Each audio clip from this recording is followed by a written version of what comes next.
I'm Jessie. I'm 49. I'm Sharon. I'm 53. My name is Sonia. I am 36 years old. Hi, I'm Britta. I'm 44. Welcome back to Interwovxn's 5th season, featuring conversations in celebration and support for women in middle life. This season, we are thrilled to share support with Complex Creatures, a first-of-its-kind company dedicated to breast care. Breast cancer survivor Tara Elmore and her sister are on a mission to transform the way we care for breasts, from puberty to menopause and all the moments in between. Today's episode actually features a conversation between Tara and her sister, Lisa, as they talk about what it's like running a business as sisters, surviving breast cancer, listening to the body's wisdom, the social norms surrounding beauty, parenthood, infertility, learning to slow down, and so much more. With this project, we are creating space for women to share their stories. It is not meant to diagnose or treat a medical condition. Always seek the advice of your physician or other qualified healthcare provider with any questions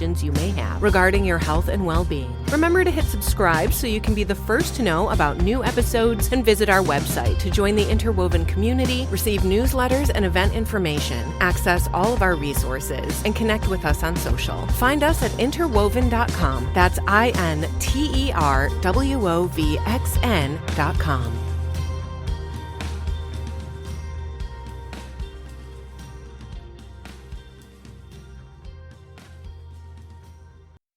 I'm Lisa Lundy. I am 49 years old.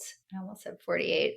I am co-founder of Complex Creatures. I am a mom to twin boys. They are 9. I am a recovering perfectionist and alcoholic. I love to run. I love to cook. I love to spend time with family and friends. Probably there's a lot more. Anyway. I'm Tara Elmore. I am 44. And I am the other co-founder of Complex Creatures. I am a mom of 3. I have a great husband. I'm a recovering people pleaser. I'm enjoying life these days. I'm a lot of different things. I'm a seeker, and I'm trying to enjoy being present in my life. Should we start? Yeah. All right. Hey, Lise. Hi, Tara. I'm so excited to be here with you. We've been wanting to do a podcast, like the two of us, for a while. We have.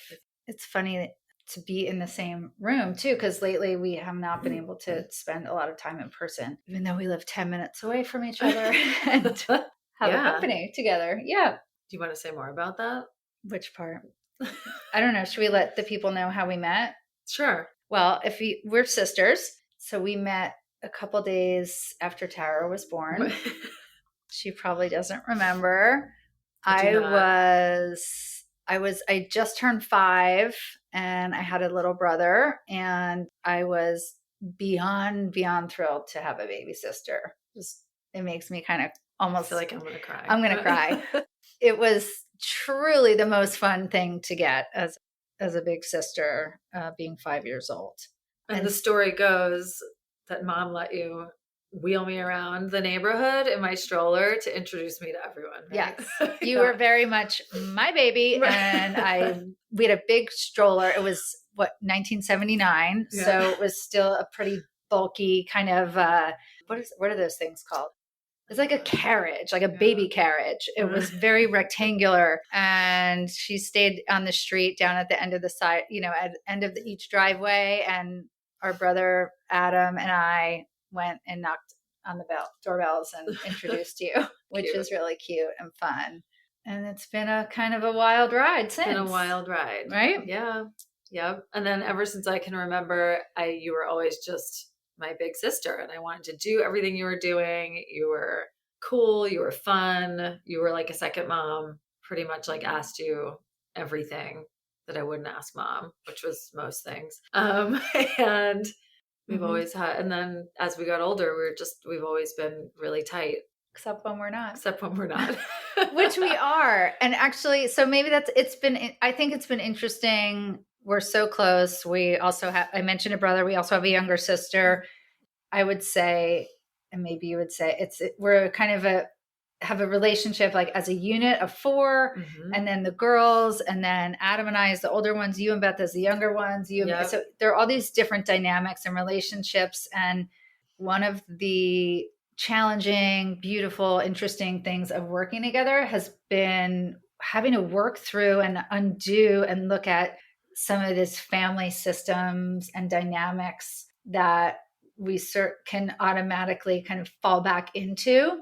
It's almost interesting as that's the thing that allowed us to come together to create Complex Creatures. I also feel that it's the thing that could, if left untended to, could totally unravel the whole thing, right? Without a doubt. I don't know. Is there anything you want to say about that? No, I mean, I think it's like, it's been the biggest challenge and the greatest gift of like the whole thing. And I think that it's really I think we've had a lot of healing, if you would agree. I've had a lot of healing. I have to. By having to look at, because I think, just to go back, one of the things that's been so critical, I think, to making this work is that we're both committed to looking at it, looking at ourselves. And so no matter what comes up or how hairy it gets, like we're both committed to that growth for ourselves. And so I think that comes first before everything. And that if that's always first, like you kind of can't go wrong. Yeah. And then I think, like you said, it's like I've had to look at times where maybe I would default to you and then think like, if I was in a professional setting by myself without you, like, would I ever have done that? And then kind of go back and look and think like what? Like what?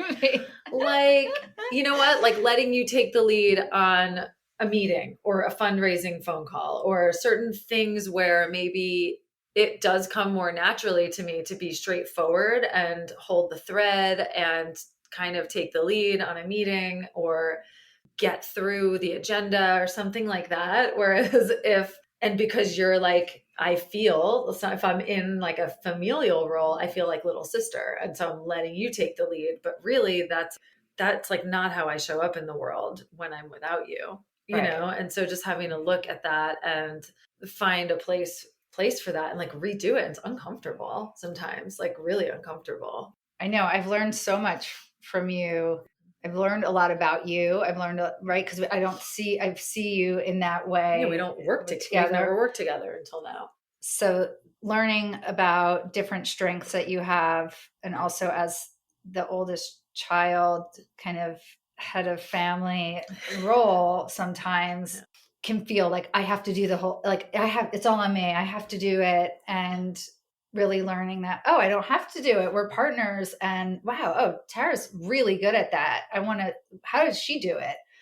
Or let her do it, let you do it.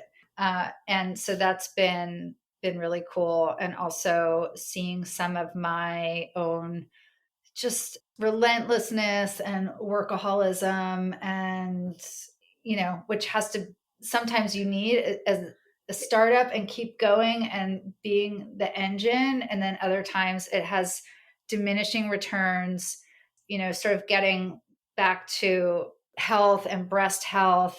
But before you want to make that leap, I want to acknowledge that quality is the thing that has started this company and kept it going. So yeah, thank you. Thank you. No, really, but it's like, it has both sides. Yeah, but is it sustainable to keep going at the pace that I was the pace that I was operating at for a long time as we got things going? I think sorry, I was going to make this. You're making the leap. Making a leap to think about that. And, one of the things, if you're listening and don't know, we're having this very long way into this conversation. But Complex Creatures is a breast health company that was started after Tara had breast cancer. We had no family history. She was 37. It was a complete and total shock to all of us. I'll let you Especially obviously me. talk more about that. Yeah. But just in the context of like how we operate and work and care for ourselves, I have had to look to you more often about when to pause, when to slow down, when does whatever the work have to, is that more important than some of this other care that needs to happen? And are we walking the walk? Right. So, and it's hard as an entrepreneur and a business owner and a founder to all those things that we, when people talk, what are the successful businesses out there? How do people go? It takes a lot. It's hard. You have to really be on it. And at the same time, how do you not do that at the expense of your relationships and your health and well-being and all of that? Yeah, no, I think that's the $1 million question, challenge thing that's in front of us. And I'll just share that, prior to having cancer, I came up as a magazine editor, and just having that sort of old school, very masculine, relentless, you're basically on 24/7 with very little recognition or return, but always feeling like my identity was tied to, my self-worth was tied to how available I was for work, basically 24/7. Mm-hmm. I think the year before my diagnosis, I got laid off, and that was a very tough year. And then kind of going into having cancer, one of the biggest things that I went through that was really a gift was just this idea that I'm enough. I don't have to do anything to be me. I don't have to do anything for people to want to love me, help me, take care of me, to have fun with me, listen to me. I don't have to do anything. I can just be me. I think from such a young age, we kind of undo that programming. And then I think that a big part, and that's one of I would say the thing I love about getting older, and that I love about, is my body tells me when it's enough. My body tells me, and just to share, because I think a lot of us, it's just the week after Labor Day, the kids have been off. I've basically been trying to work pretty unsuccessfully for the last several weeks. I have a 3-year-old, he's potty training. It's just all the things. And yesterday, when the kids finally went to school, which was the day, I have fun with them. They're amazing. Of course, we love them, but I need to get back to my work, and I want to get back to work. And I was basically having a mini anxiety attack all day. Couldn't breathe.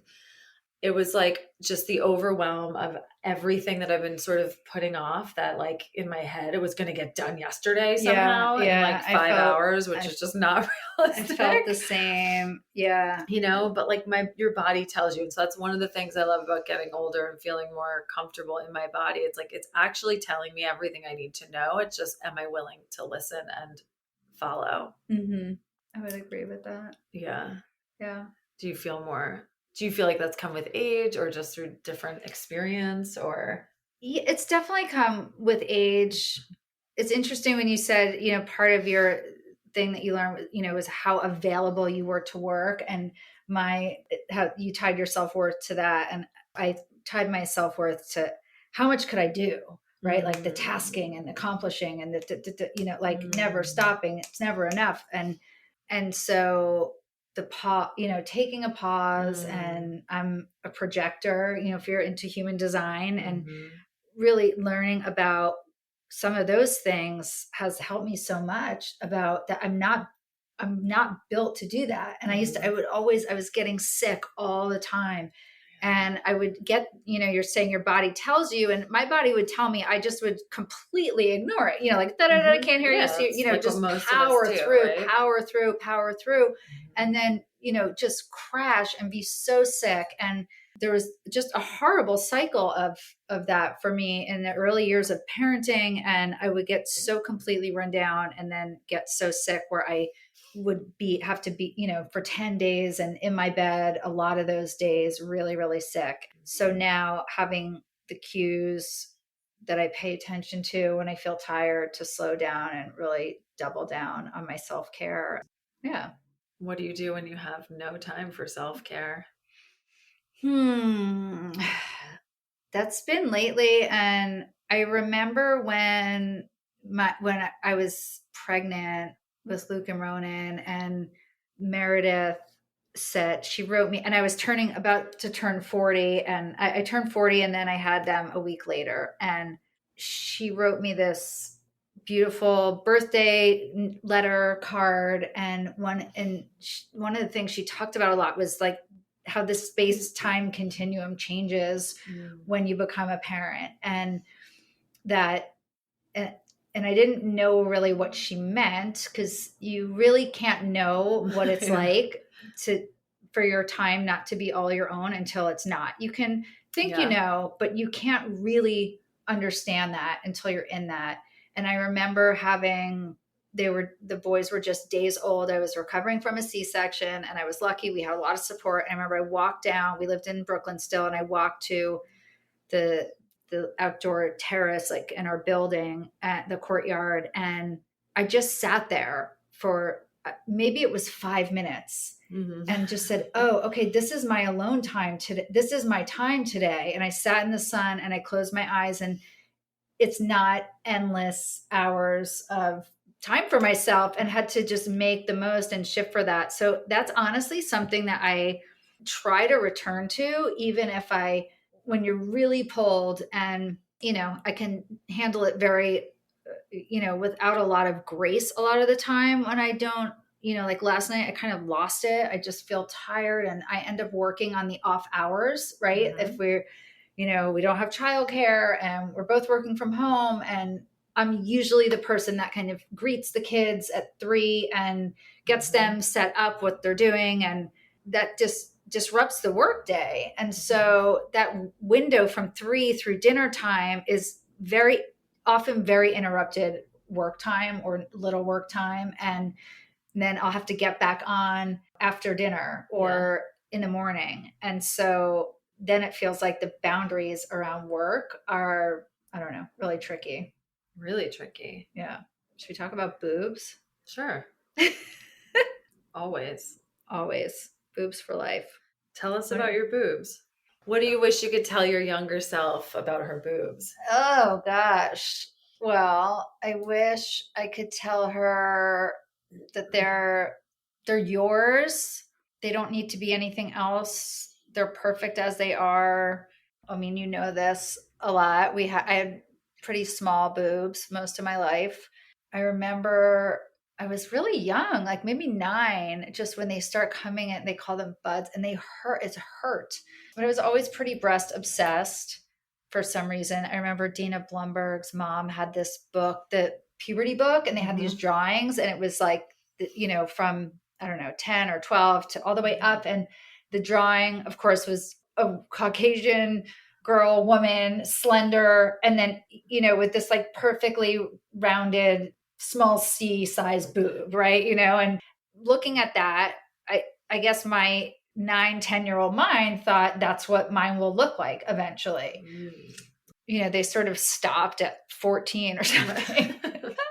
I just I leaned into it, but it was, kids were mean. I remember John Borsick, he's probably in jail right now, but he wrote in the yearbook one year, like, have a great summer, grow some boobs. And it's silly, but like that really stuck with me. It really stuck with me. Yeah. Kids are jerks. We can all agree on that. And well, the other thing too is, it was probably, that was probably 1988 or something. And, if you think about that time, it's like Cindy Crawford and supermodels and, Daisy Duke and, all the input. Voluptuous, very sexual, sensual. That's the input we're getting. In the culture. And so I think that has also changed now. Of course, it's still a lot of those norms and standards, and we get a lot of input about changing our bodies, or that they're not right. What good boobs are, what it should look like. But at the time, it was a very narrow, beauty and standards of what is beautiful and what is appreciated and celebrated. It was incredibly narrow. And then, of course, we got more into 90s grunge and Kate Moss and androgynous. And so I really leaned into that and was sort of tough. Then your boobs were in style. Which is so crazy, right? Like big boobs are back, or small. Yeah. It's like, how can a body part be in style? Is it what? But that's some of that stuff. It really shapes how you feel about yourself when you're going through it. And dudes are never, they don't deal with that. Nope. At all. See their puberty happening for the most part. Yeah. And like I had a client working on this client, and somebody wrote copy that was like, bag as strong as you are. And I thought, don't personify that bag. That's where this objectification happens. And I thought, can you imagine if we if you were selling a bag and to a man, a backpack as strong as you are. Yeah. Like Never. wouldn't even Never. think wouldn't enter anyone's consciousness to write that. Yeah. And Oh, that's so, interesting. Yeah, you know, totally. I can really go on a tangent, huh? Yeah, sure can. Which is why you need to lead most I know. calls. Well, I'll tell you about my boobs. Please do. You didn't ask, but I'm but I gonna was tell getting. you. I just feel like I went on this whole long thing and was like, "What's even the next question?" Okay.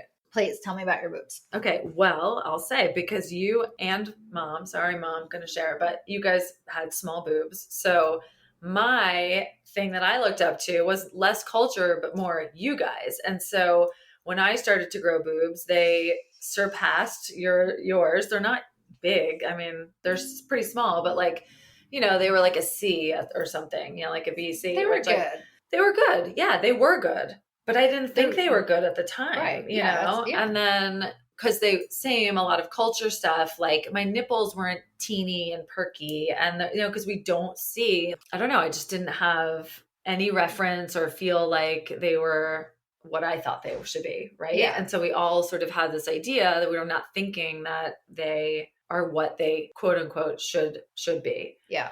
So I just always kind of hated them. I didn't like them. I didn't like the way they fit. And I also think I didn't have, this just sort of goes back to like always looking up to you or how you were dressing or how you were being. And you were we're both thin, but like you were skinnier than I was and flatter chest. Like, so I didn't know like how to dress for my body. Right. Which included my boobs. So I just didn't like them.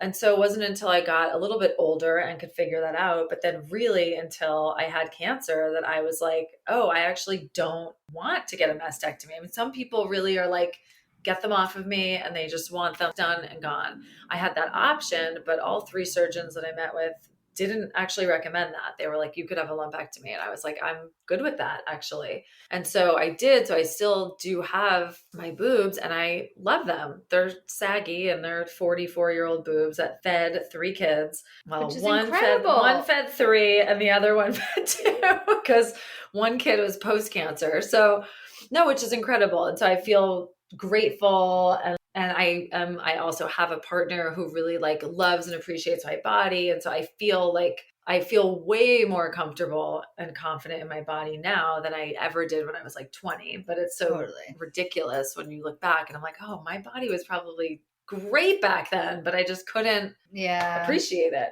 We are going to take a quick break to get something off of our chests. No one loves talking about breast cancer, but given that 1 in 8 women will be diagnosed, we think everyone who has or has had breasts should know about Complex Creatures. The first of its kind company is reimagining how to care for this often neglected body part. Founded by breast cancer survivor Tara Elmore and her sister Lisa, they're on a mission to elevate breast wellness from crisis to everyday care. Their 100% clean, plant-powered products are formulated for the unique needs of breasts. From scar healing and radiation support to PMS relief and lymphatic massage, Complex Creatures is an invitation to improve your relationship with your breasts. Get 20% off of your first purchase with the code LOVEMINE.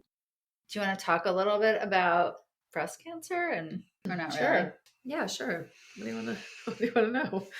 I don't know. Or your body, it's what do you wish that you knew about breast health before, or what would you tell people now? Like there's so much stuff I didn't know. I mean, I think that's there's so many facts and tidbits. I mean, I think first of all, I would just say, and I think to give credit where credit's due, Jen Simmons says breast health is health. Mm-hmm. And then I also, after I went through cancer, I became a coach. And one of the techniques is like embodiment. And I think that like, it goes back to what do I appreciate about my body now that I'm older? One, yes, it's changing and that's fine. It's strong. It's been through a lot. But it tells me everything I need to know if I'm willing to listen. Mm-hmm. And so I think that like, if people could connect to that part of themselves, I had a lot of signs. Yeah, what were you listening? What were you not hearing or listening to that in hindsight you can notice or recognize? Yeah, and I'm not, look, for anybody listening, like I'm not saying that I know for sure any of these things like caused my cancer. Like I'm not saying that. I'm just saying that the body is an ecosystem that is meant to be in balance. And when we are living in balance, our body knows how to kill off cancer cells, right? Mm-hmm. And so, which we all have and get all the time, right? And so I think that one, I was under a ton of stress and just kind of I couldn't like see that there was another way possible to live. Then there were more tangible things. Like I had this ongoing cough, like for 10 years, probably. It was like inflammation or something. You remember that? It was like throat clearing cough. Yeah. It was now when I get it, it's anxiety. Actually, it's either a combination of anxiety and like food related, slightly stuffy right now, but that's, I think, air conditioning related. But then there was like, I had a lot of hair loss. Like my hair was sort of thinning out. Yeah, I don't know if you remember that. I do. But like, it just didn't look good. Like, and you see a lot of women like that, and it's usually like thyroid related or some kind of just like hormone deficiency, right? Like that vitamin D, which now we know is one of the main commonalities between women who are diagnosed with breast cancers are usually vitamin D deficient, which is considered a hormone. And so, it's probably because I worked a lot and never left my office and then went out at night and, I had lots of other not great habits like smoking a lot of cigarettes and drinking and whatever, but like not whatever. But in your 20s, you think that's like normal. You live in New York City in your 20s and you work and you go out and that's sort of it. Then I think people are different now. I know the kids which are is kind really of healthy. pretty awesome. They're pretty healthy. It's They're like all this sober curious and all this, what is it? Spirit. It's like non-alcoholic drinks, but it's something zero proof. Right. Yeah. Like, and how people know that like alcohol is toxic now. Right. Don't quote me on that, anyone, but I'm pretty sure. Well, it's definitely a carcinogen, but it's right up there. Well, and also just for anyone who doesn't know this, like the most current research does show that there is an increased risk for breast cancer with alcohol consumption. Yeah. It's not popular, but it's true. What do you wish you knew? And what would you tell people now? What are the, I don't know, 5 basic things, not to put you on the spot to make a list, but even vitamin D, what are the, well, I will say I went to the M clinic which is no longer, but it was, so Dr. Zach Bush and then the amazing Jude Christian who helped me detox from chemo and sort of put together this very like holistic functional plan after I finished chemo, surgery, and radiation. And the things that they put me on were, I now that I know more, they're sort of basic, but I think vitamin D, magnesium, CoQ10. So not that everyone should go out and take them, but like there are things that can be on your radar to be tested for, to find out, how different nutrient levels. So I would say, or just get out in the sun, right? Like that's like you could do a supplement if you can, or in the winter, depending if it's extreme for you, and omega-3s. I would say those are sort of the top. So I think those things, stress and exercise. Yeah. And how about, I think one of the things, so your boob story interrupted my boob story and just kidding. So I, went through they're small, different levels of acceptance and appreciation for them. And then I get pregnant and it's interesting so I went through 3.5 years of infertility and every month leading up to my period, in that, luteal phase, right? That's the second phase. What's the first one? Follicular. Okay. And then luteal. They would get, after you ovulate and get closer, breasts would feel a little bit swollen and bigger. And then once I wasn't, then before I get my period, they would kind of go back to normal. And that was my tell every month. Yeah. And I remember even then going, trying naturally, then going through IVF and, I would be all upset even before I got my period. And people would say, you don't know yet. You don't know. And I would just be like, my boobs know, they know, they know. Your body my knows. body knows, my boobs know. And there's a great line in that book, Breasts, A History by Lawrence, blanking on her name, but she really talks about the breast being a bellwether, not only for our health, but for humans. It's a really great book that really resonated with me that they knew. And when I finally did get pregnant, that was kind of the thing that I could tell. Also knew. Yeah. You could tell. And, because they grow, but they're not hurting. They're just like, they're just, right? we're fuller and it didn't go away. Yeah. It wasn't going away. And interestingly, so even through twins, or being pregnant with twins, my breast grew a little bit, but I didn't have big boobs while I was pregnant still, And Well, compared to a twin belly. well, yeah, but even still, they were still pretty small. Yeah, Okay, the fine. belly was huge. And then once I started breastfeeding, then they were big. And it was the first time in my life that I felt I had breasts. And I really felt that that it was like part of my sexuality and femininity was missing, that I'd missed. It was something that I had sort of imagined and envied and even projected. And so I really was enjoying it. And then after I stopped breastfeeding and breastfeeding twin, it was just like these two, not even empty chain. I mean, they were just so flat. There was nothing there. Not to stop you, but I think I also feel like you and I have talked about it, but like I've never heard anyone talk about that. And I think that was something even I experienced, the fullness of that you experience, and the like, there is a sensuality to it that like literally I've never heard anyone talk about that. No one talks about it. But it's weird because you're also like post-pregnancy. And Yeah. I remember having actually like kind of a lot of sex after recovering. We had a night nurse. And I was like, this is so weird. The last thing I would be thinking about. But it really felt like I was enjoying it. And then but it kind of makes sense, right? Like from an evolutionary point of view, like it totally makes sense. Yeah, of course. It's just we never talk about it. We don't depict it in culture really. I don't know. It's sort of interesting. Yeah. So this was in, I don't know, boys were born in 2014, this was probably 2015. We're getting in the space of body positivity and body acceptance and all of that. And so I'm thinking, and I'm a, women's studies major, card carrying feminist since I can remember. I should accept my body, love my body just as it is. And I don't need to change it, and on and on and on. That's and on. a mind fuck, huh? But I really struggled with that, and of course there's a gazillion things that each of us could fine tune if we wanted to, like I have my nose is like crooked, and I would not get a nose job, not because I'm judging anybody else out there. I can live with it. It's not the thing, but my breasts were the thing. And I remember I had to go to a wedding and I was trying on an old dress that I had, this Cationa deli dress that it was early 2000s, and it was tiny. I was small, and I went to go put it on, and the rest of my body was still thin, but like I'd had twins, and I was 41 or something. And so it wasn't my nanny at the time. I was trying it on with her, and she goes, "Girl, get some boobs." And she said it playfully and loving, but I thought, why don't I just do that? Like I can do that. Why not? I don't have to be so hard. Like I'm going to do that. And so years before I had gone for a consultation, I was so scared. It felt self-indulgent. I was afraid. I'd never had a surgery. my body had never been cut into. I thought I haven't had kids yet. I'm going to not do it. But I went for, I talked about it with Brooke and my husband, and he was supportive. I went and did it, and I got implants.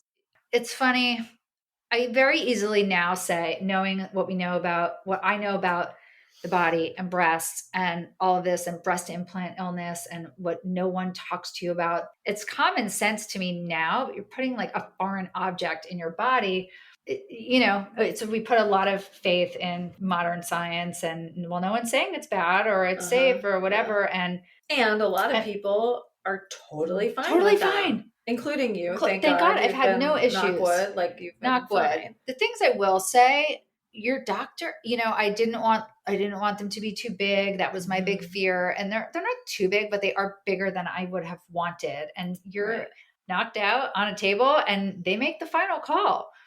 Unless I wish I had said, please, no matter what, do not, they didn't go crazily over, but just that little bit where it makes a difference. I'm small. So where I get an extra small dress, and like its zipper won't close that much because they're just, and so that's annoying. And for anyone out there listening, if you're contemplating it, really be sure about your size and be really explicit with your doctor. Because I also think that they do this over and over and over, and their eye, right? The eye, you have to train the eye, like the eye adjusts. And I think that most surgeons and most women just want bigger breasts. Actually, I just was reading this study about what is the preferable size, and women actually think bigger than men.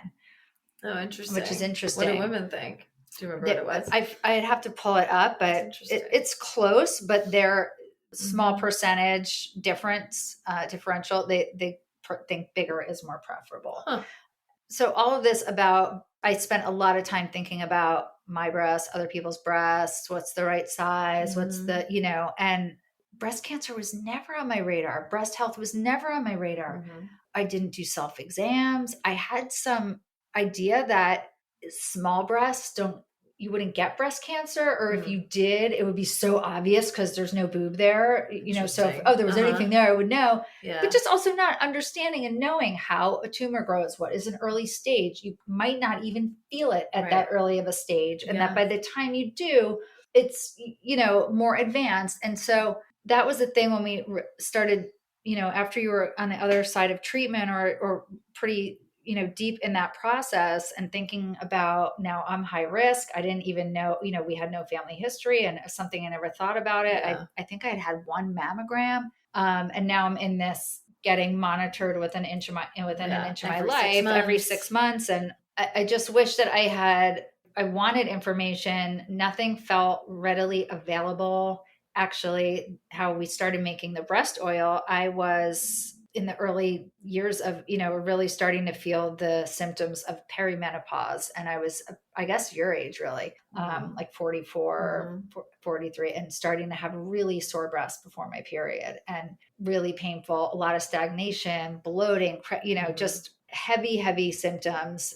And just started researching, like, you talked about body being imbalanced. I'm like, there's an imbalance happening here. Something is not, it's like out of whack. And Western medicine is great at so many things, but they don't really, it's not how we think, not health, and not thinking about things in balance. And it's just sort of like, oh, well, that's just part of the deal, or it'll pass in a week or two. And that didn't feel sufficient for me. And I started to seek out other solutions, and, well, okay, even this idea of like detection is the best prevention. And I'm like, detection is not prevention. Detection's detection. Early detection saves lives. Right. But do you wish, or do you ever wonder, like, if you had a breast care ritual or have been doing massage with oil, like after you had the boys, if you would have had a different outcome? Maybe, I do wonder. I have wondered that. Yeah. Just still a lot of those old ideas. I don't know. Yeah, it's interesting. And so I started this ritual of, making my own oil at home, and learning about different herbs to support understanding that the stagnation is like liver stagnation, and it's, not, your body's not processing the excess estrogen, and, started taking different herbs and making an oil and doing lymphatic massage that really would alleviate the soreness and the discomfort. And some months could really like veer into pain. I remember there was one video I could find, and it's these two women, they're standing in this weird, probably not like, it's probably like us, but doing a video from a weird angle. And I got to find it because it's so funny. And I thought, this is the only thing out there. Or like a diagram with an arrow, go this way. And that, and I think part of that too felt very hippy dippy. And early on, when we talked about complex creatures, before it even had a name, have a fashion background, I wanted something that felt cool and beautiful and a little bit luxurious, and that you would want to use, right? That you would you'd feel motivated and interested in and inspired by. That was really what I felt was missing from this piece and of personal care. And, when we hear from people that it's now part of their routine, and it's really moving the needle for them, it's fine. To me, it's the best. It's the best. Like, I love when we, feel like very humbled when we get to be part of someone's healing journey through cancer. Yeah. But when the average woman out there who has been not paying attention to this part of her body and has had no ritual, for whatever reason, tries the oil, and they start using it regularly, and say that it's changed their relationship to their breast, that was a thing. And that statistic that 70% of women dislike their breasts and therefore are less likely to take care of them or pay attention to them. That was that one really lit a fire under my ass. I was like, okay, we got to do something. And I related to that and thought, and you were probably fit in that category, right? Because totally. Steve, my husband found my tumor. Yeah, Steve found the tumor. I was only 37. I'd never had a mammogram. And maybe I would feel like every once in a while I'd be like, oh, I should do a self-check, but I didn't really know how to do it. I didn't really know what I was looking for. Mm-hmm. And I think I felt afraid, like if you feel something, what is it? You just don't know. So yeah, I think definitely like I And was in that the category. standard of care and the recommendations out there, it's also not recommended, or they keep Yeah, changing the recommendation that women should do a self-exam or shouldn't. I think the lack of confidence that the medical community has in women that they would know their bodies Yeah. is also a real mind fuck. Yeah. Like, oh, you're not going to know, or we can't trust you to know your own boobs and what they feel like. So, and then they have this thing. So be breast aware, breast self-aware, BSA versus BSE, breast self-exam versus breast self-awareness. Or even to have like an intuitive knowing that like something's off and like, I don't know. And like, for all those years, I was like, I would see doctors and that cough or and they're like, no, you're fine. Like nothing's wrong. And I'm like, but I didn't know. And honestly, this was like functional and integrative medicine, I think was so fringe. I didn't really know about it. And you'd have to probably go, which I did end up traveling somewhere to go. But like, you know, I'm talking about, you know, what is this, like probably 2006 to like 2012, you know, or something like that, or a little later. But like, you know, where you just don't even know where to start if you have something that's off and you know something's wrong, but you don't know what. But I think, again, it's just I felt that way about infertility, and that even though I was going to acupuncture and was taking all sorts of herbs and things, I sometimes wish I have wondered if I knew what I knew now and went to a functional, real integrated. I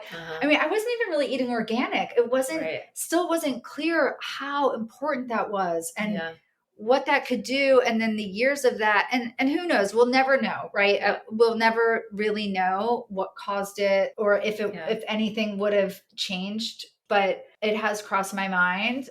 And the way that, you know, Chinese medicine, of course, had a different approach and was really thinking about the whole system versus Western, which is, they're kind of like, yeah, that stuff can't hurt. Right. But let's do all of this stuff and give you all these hormones that also increase your risk for breast cancer. Yeah. Which no one also told me. I still would have done it though. With your age, what are you appreciating or loving more about yourself? Just myself, like for who I am. It's interesting. Everyone talks about, you know, your 40s, and so funny. I remember just when I got sober, I was 30, and I remember thinking I wanted to change careers, and I was like, oh my God, but I'm 30. I'm so old, which is like fucking hysterical.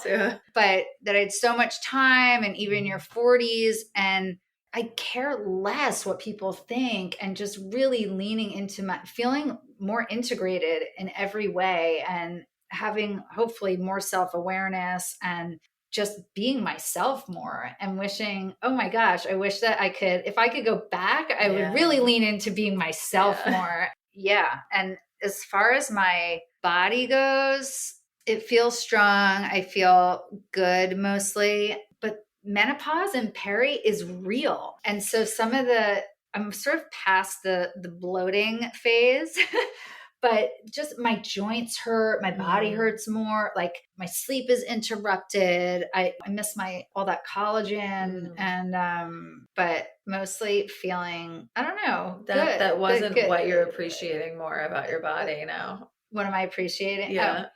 That's what you're not appreciating. I mean, I guess, right. Sorry, patriarchy.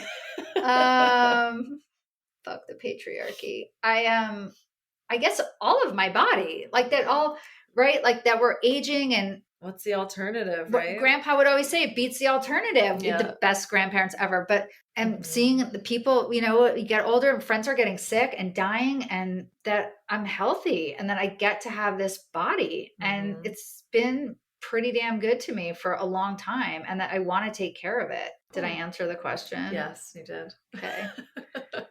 How about you?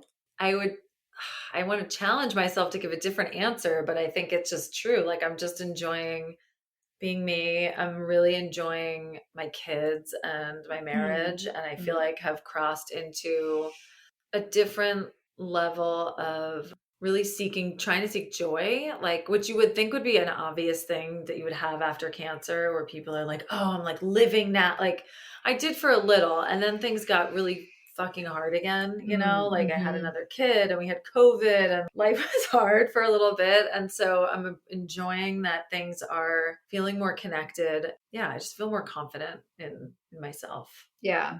I love post-cancer Tara. Me too. I mean, I love pre-cancer Tara. Yeah, but your sort of rebirth, if you will, has been really something to witness. It's pretty rad. Yeah, just I remember planting that garden the like spring after I was recovering from chemo, and I was like, I'm sure all my neighbors thought I was insane because I borrowed a wheelbarrow and I was like bringing the dirt over, but I was like, this feels so fucking good. Like I can move. Like I'm not, my joints don't hurt from that stupid shot they give you, or they, and like I have hair on my head, and like my nose is not running because I have hair in my nose again. They go away. And then it's just like your nose is always running. And so little things like that, just like, I think feeling grateful for all of it. You're the best. I love you. I love you too. I don't know how you put up with me. This is fun. Yeah, I love you.